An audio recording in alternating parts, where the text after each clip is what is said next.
Welcome to Deck Analysis and Testing. Today we have a look at Red Dragon ARCHFIEND, or Resonators as Dueling's meta likes to call it.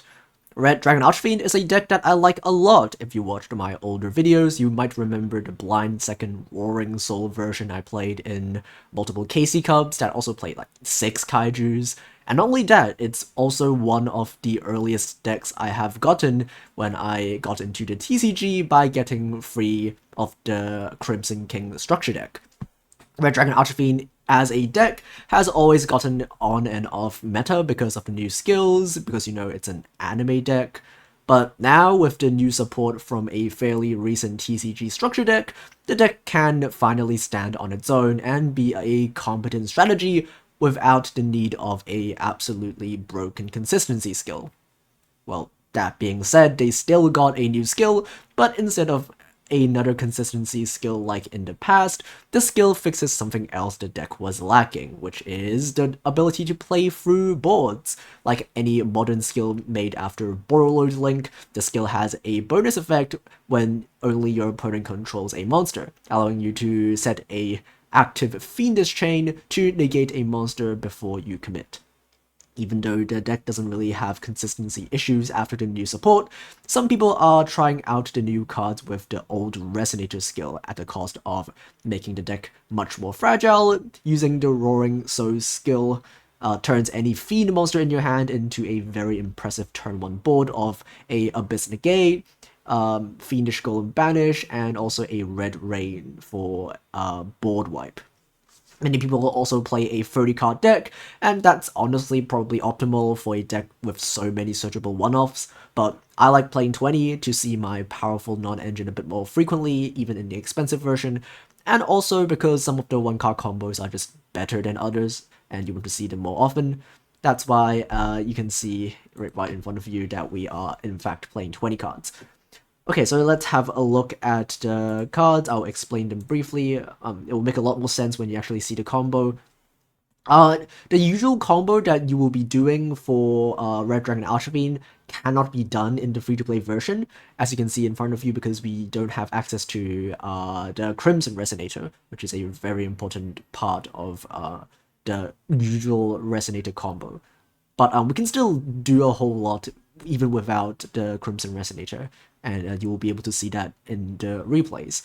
Let's have a look at the skill first. The new skill, Witness Why I'm Known as the True King, has 2 effects, basically.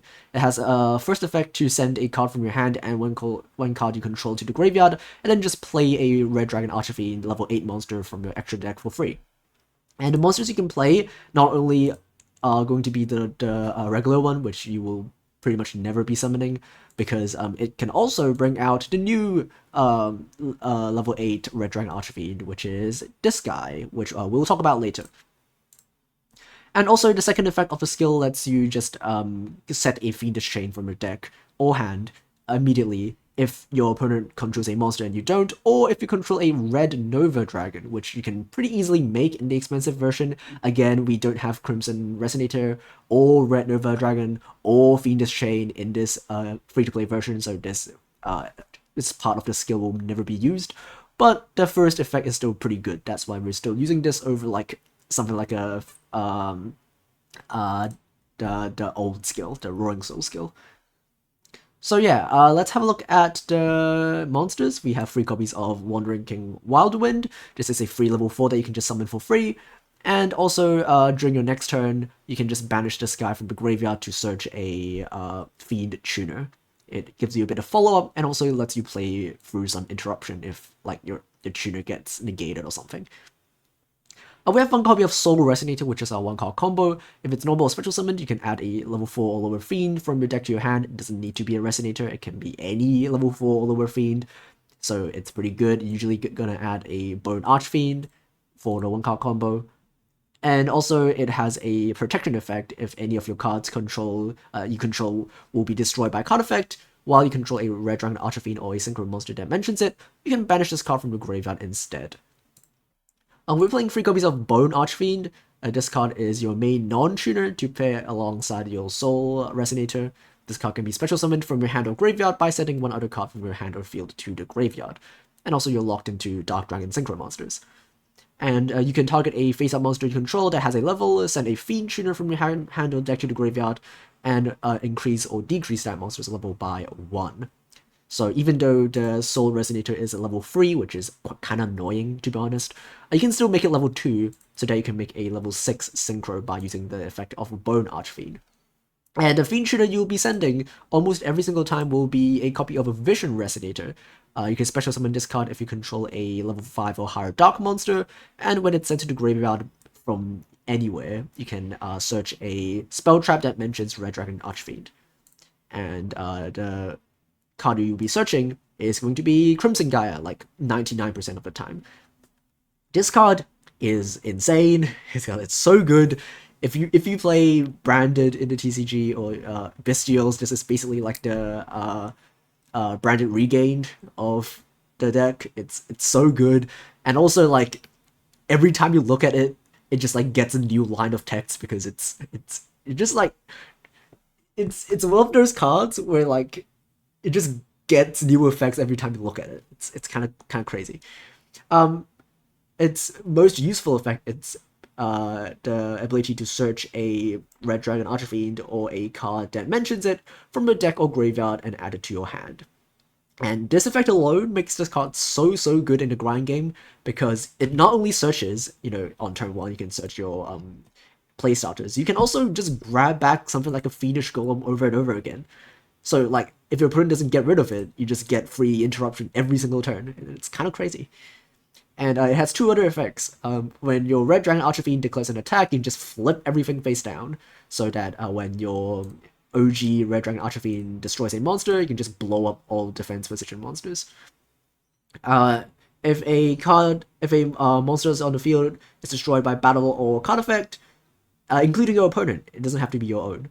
If any monster is destroyed, you can just special summon back a Red Dragon Archfiend from your graveyard.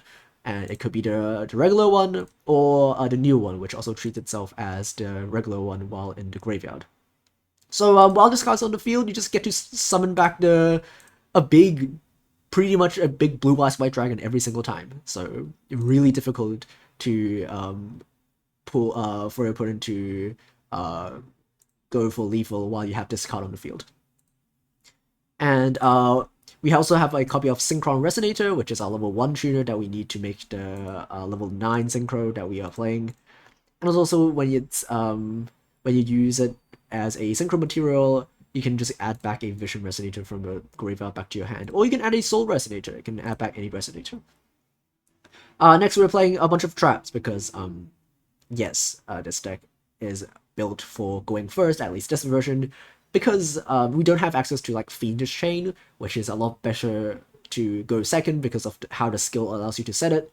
Because we don't have that, we were just going all into going first and setting up a better turn 1 board instead of trying to play better going second. We have a copy of Fiendish Golem, which is searchable from Crimson Gaia, and it allows you to banish a monster with 2,000 or more attack until the end phase of the next turn. And also, if you activate this card while you control a Red Dragon Archfiend or a Synchro monster that mentions it, you can just set a Fiendish Chain from your deck or graveyard for free, which we will not be doing in this free-to-play version. Next up are just the usual free-to-play traps. You can play any staple, 2 Horror House, 2 Thrill Train, and 2 Time Space Trap Hole. For the extra deck, we are playing one copy of the new Hot Red Dragon Archfiend Abyss. This card is really good. It's really big, it has a 3200 attack, and also it can just negate a card once per turn until the end phase. And even though it negates a face-up card, because the fact that it negates as a quick effect, you can chain this in response to like a spell card activation or a trap card activation, and it will still negate the effect because it's on the field while it tries to activate the effect. So it's basically an Omni Negate, and it's really good. And also, if it deals battle damage, you can just get to revive any tuner in your graveyard, which is nice, but not as good as the first effect. We have one copy of the new Scar Red Dragon Archfiend. This card treats itself as the original while in the field or graveyard, And when it's sent from the monster zone to the graveyard, you can special summon a regular Red Dragon ARCHFIEND from your extra deck, and it's treated as a synchro summon. And also, if it's sent to the graveyard as a synchro material, you can also destroy all attack position monsters your opponent controls. You just get to blow up their board if you go second. It's really good, and also in this free-to-play version specifically, because you're not always able to make the hot Red Dragon ARCHFIEND Abyss every single time you go first. You might just make a Scar Red Dragon ARCHFIEND in defense position, and then just like sit on it with 2 traps in your back row. And then if your opponent tries to beat over it, you can summon a Red Dragon ARCHFIEND to block an attack. And then if that gets destroyed as well, the Crimson Guy can revive the Scar Red Dragon ARCHFIEND from the graveyard. So it's a really good advantage loop. And speaking of the Red Dragon ARCHFIEND, this guy is a double-edged sword, double-edged sword, because it can blow up your own guys. So it has an effect that during the end phase, if any of your monsters has not attacked this turn, they'll be blow up. So make sure that while you have this card on the field, you are attacking with every monster that you have, or just not have any monster that you couldn't attack with. And this will come up during the replays. I don't play this deck very well. And also, if it destroys a defense position monster your opponent controls by battle, you can also just destroy all defense position monsters your opponent controls. And that pairs pretty well with the Crimson Gaia. We have 3 copies of Red Rising Dragon, which is part of your main combo. If it's synchro summoned, you just get to revive a Resonator monster in your graveyard so that you can synchro climb. And also, it has a second effect that will never come up because we're only playing one level 1 Resonator monster. Finally, to fill up the remaining slots for this free-to-play version, we're playing Infinity Doom Dragon, which is a Dark Dragon synchro that we could make, so we're playing it. You don't make this card very often, but because we don't have a lot of options, because the deck locks you into Dark Dragon synchros, we're just playing it. This card can destroy a monster your opponent controls and deal a bit of burn damage if you have no cards in your hand. And that's okay, I guess. So let's have a look at the expensive version. So because this deck is, fairly new, it has been released like less than 24 hours ago, this is probably not the optimal build that you can make with the new cards, but this is what I have ended up with during the limited amount of time that I have with tinkering this deck. We're playing 1 Fiendish Golem only and 1 Fiendish Chain because both are really searchable. You can play more if you want, so that if you draw it, it doesn't feel as bad, but 1 copy is honestly good enough. We're playing 3 Effect Veilers because of the fact that your turn 1 setup will have both Fiendish Chain and Fiendish Golem on your field and, the Crimson Gaia, so that all of your back row slots are pretty much filled. So if you want more interruptions, you need to use hand traps. So Effect Veiler is what I have played. And for the other cards, we're playing 2 Soul Resonators. You can play 3, but 2 is honestly enough in a 20 card deck because it's so searchable with both Crimson Gaia and the Resonator Call. We're playing only 1 Vision Resonator because it's searchable with the Crimson Resonator, and only 1 Wild Wind, so that if you have full combo, you can just search it instead of the Bone ARCHFIEND. We're playing 1 Red Nova Dragon, which is part of your turn 1 end board because you need it for your skill to set a Fiendish Chain. And then we have a copy of Scarlight, which can blow up your opponent's monsters if you go second. 1 copy of Hot Red Dragon ARCHFIEND Bane, which can revive a Hot Red Dragon ARCHFIEND. And Dark End Dragon, which is a Dark Dragon synchro that can send stuff to the graveyard.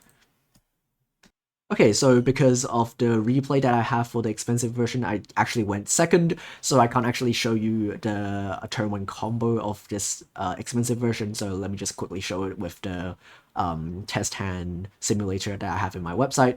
Okay, we'll go and normal summon the Soul Resonator. This will grab us the Bone ARCHFIEND. Bone ARCHFIEND can send any card from my hand to special summon itself.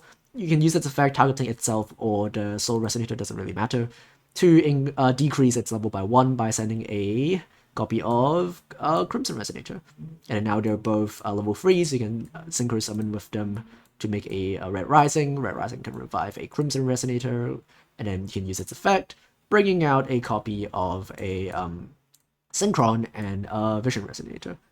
and then you can use the Red Rising and Division to make a the new Scar Red, and then that triggers the Vision Resonator to grab a Crimson Gaia, and then you can use the Crimson Gaia to grab a Fiendish Golem, and that is part of your turn 1 and end board interruptions. And then you can use the Synchro and level 1 to make a ARCHFIEND Abyss. This will trigger the effect of the Scar Red to summon the original from your extra deck, and also trigger the Synchron to add back the Vision Resonator. And then now you can special summon back the Vision Resonator from your hand, and then you can Synchro summon using all 3 monsters you have remaining to make a Red Nova Dragon. And then you can use your skill to grab yourself a Fiendish Chain, set both of them, and then now that's your end board. We have 1 Omni Negate, 1 Fiendish Golem Banish, and 1 Fiendish Chain Negate, which is pretty good for a 1.5 card combo. So yeah, that's basically it. Let's have a look at some of the actual replays. Okay, in our first replay, we're going first against Predaplan, and just a heads up, I don't really play very well in any of these replays. I have like tons of misplays, and I'll try my best to explain them while the replays are playing. And because of how new all of the cards are, people just aren't very familiar with the cards as well, so they will make misplays as well. So just be prepared that these replays will just be us just misplaying with each other. But anyway, we have combo, so let's just make a Scar Red Dragon ARCHFIEND and just pass with 2 set back row. And the thing about Predaplan is that they're not very good against heavy back row decks, so as long as we can keep this Crimson Gaia on the field, we should be pretty good. And our opponent is just gonna Predaplan combo for a bit, just skip forward a bit. We're just waiting for the best opportunity to use our back row. And because we have a counter on the Scarred Dragon ARCHFIEND that is placed by the skill and also the monster, they can use our monster as a tribute. But that will trigger the Graveyard effect to bring ourselves a regular Red Dragon ARCHFIEND, so that we have more monsters to protect ourselves with. Opponent will summon back a monster and then go and use the Poly again. Then we're gonna make a Dragos Depelia, and they're gonna use the effect to give a counter to our monster, which doesn't really matter too much unless they have like the Kaiju guy. But they don't, so they're just gonna summon a bunch of monsters and go to battle. When they destroy our monster, we can go and Crimson Gaia back one of our the other Red Dragon ARCHFIEND that is treated as Red Dragon ARCHFIEND in the graveyard, and then we can at end phase banish our opponent's Dragos Depelia. And because of the way we did it, our opponent has 3 monsters in the main monster zone, and we elect to not attack over it, so that during the end phase, the fusion monster will not have a zone in the main monster zone to come back to, and then it will be sent to the graveyard. Our opponent will make a Nightmare Phoenix and target our Fiendish Golem, and well, I forgot that this card only works on 2000 or more attack monsters, so we're just gonna banish our own guy. It's fine. As long as our opponent isn't as long as our opponent is misplaying more than we do, we should be fine. Our opponent will beat over our guy, and that's fine. We just use the effect of Crimson Gaia to just bring back our Red Dragon ARCHFIEND. And as he tries to attack over our guy, we'll use the Throw Train on our opponent's monster. They'll book off with their own monster, which is good.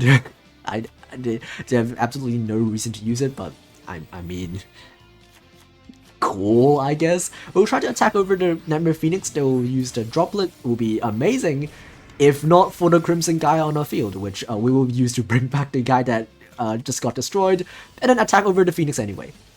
And then another misplay is that I set the Vision Resonator face down, and then it just gets blown up by the Red Dragon ARCHFIEND. Yeah, a lot of misplays going on, but our opponent is out of gas, they try to attack, we just banish their monster, and then we can just go to battle. And then, as you can see, Crimson Gaia's doing a lot of work. We just keep grabbing back the trap every single turn, and we just outgrind our opponent. Okay, in our second game, we are also going first against Lyrilisk. And let's see what we can do this turn. Technically, it's a Tri-Brigade Lyrilisk, but they're using the new skill, which is pretty cool. we're gonna go Bone Archfiend, and this is also a big misplay because of how we opened up with both Vision and Whirlwind. We should have just normal summoned the Vision Resonator and then special summoned the Wildwind, and we could achieve the exact same endboard without needing to use the Bone Archfiend. But it's fine. It's cool. That also means that we don't need to use the skill at all to also have the same endboard, but well, whatever. Our opponent is gonna play the Tri-Brigade stuff. We're gonna flip their monster face down before they can use the effect to link summon, or, you know, quote-unquote special summon without actually link summoning. And they're gonna banish our Scarred. I actually don't know if it's pronounced Scar-Red or Scarred. I think it's Scar-Red because of like how it's like a pun on, you know, Red Dragon Archfiend, but it's like it's Scarred, and also it's Scar Red, whatever. We're gonna go and grab a Soul Resonator, which is also a misplay because we have the Wildwind in the graveyard. So we could have just grabbed the Soul Resonator with the Wildwind and not have to use the effect of Crimson Gaia. So that we should have just used the Crimson Gaia to grab like a Fiendish Golem instead. So if we played optimally, we would have an extra Fiendish Golem on our field. But hopefully this one copy of Hot Red Dragon Archfiend Abyss will be enough. Our opponent is going to grab a Surge, and because we destroyed a monster on either field by Battle or Card effect, we can revive the OG. And he's going to try to revolt, we can negate that. And then Fiendish Golem will bring back the monster that we banished. And that's a bit annoying, but hopefully that will be enough. They're going to grab a Burrow Canary. I'm trying to keep my negate on the activation of the Shureg so that we could keep our Archfiend Abyss. So when they go and summon a Literalist, we can just go negate the link. And then they just try to attack over our guy. And then, you know, Crimson Gaia is broken, so we can just bring back the guy that just got destroyed. They're gonna get a Surge, which is fine. And then I guess we win. I guess we win. Okay, in the last replay we were going second using the expensive version, and we were playing against Star Seraph, which is probably not a very good matchup because the free Fiendish chain that we get isn't going to be very useful because their turn 1 board is usually just going to be set free back row plus a useless Xyz monster. But regardless, we should probably be able to make some plays, especially when our opponent isn't very familiar with the new cards anyway. A bit of a tangent. I know that, like in my last video, I know that some of you aren't really that into the long explanations that I go into in like every of my deck videos.